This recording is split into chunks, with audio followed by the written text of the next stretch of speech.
ఇక మోడీ గారిని ఎక్కువబెట్టి మాట్లాడుతున్నారు. మీ స్థాయి అది కాదు. వాస్తవంగా ఈరోజు నేను కొన్ని విమర్శలు నా పైన చేస్తే నేను కూడా చేయడం జరిగింది. చేసినప్పుడు బచ్చాగాడు ఎవడో మాట్లాడుతున్నాడని, నాకంటే 6 నెలల్లో సంవత్సరమో వయసు పెద్ద కేటీఆర్ గారిది, నన్ను బచ్చాగాడు అంటున్నారు. మీరు మొదటిసారి గెలుపొందింది మీ మొత్తం శక్తిని ఖర్చు పెట్టి గెలిస్తే 300-200 ఓట్లతోనో శాసనసభ్యుడిగా ఎన్నికైనరు.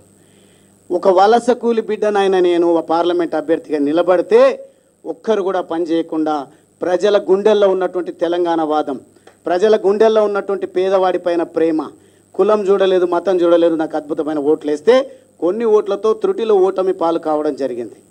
ఆ ఓటమితో కుంగిపోలే. కానీ ఈరోజు మీరేం చేస్తున్నారు? ఒక్కసారి ఓడిపోగానే అసహనంతోన ఎవరిని పడితే వాళ్ళని ఇష్టం వచ్చినట్టు మీరు మాట్లాడాల్సింది, మీరు ధర్నాలు చేయాల్సింది, మీ మీటింగ్లు పెట్టాల్సింది. మిమ్మల్ని అనొద్దు ఆ మాట. మళ్ళీ నేను కూడా అదే కేటగిరీకి చెందినటువంటి వాడిని అయితే మిమ్మల్ని పక్కన పెట్టి కారణాలు ఏవైనా ఉండొచ్చు. 10 మంది ఒక విలువలు లేని పార్టీలకు వెళ్తే వాళ్ళ ఇంటి ముంగట ధర్నా చేయలేదు, వారి గురించి ప్రశ్నించలేదు. నాకు ఏ పదవి లేదు. ఇప్పుడు జిల్లా అధ్యక్ష పదవి ఉంది, అది వేరు మాట. నేను ఎన్నికైన ప్రజాప్రతినిధి కాను ఇప్పుడు. కానీ నా నిర్ణయం మేరకు నేను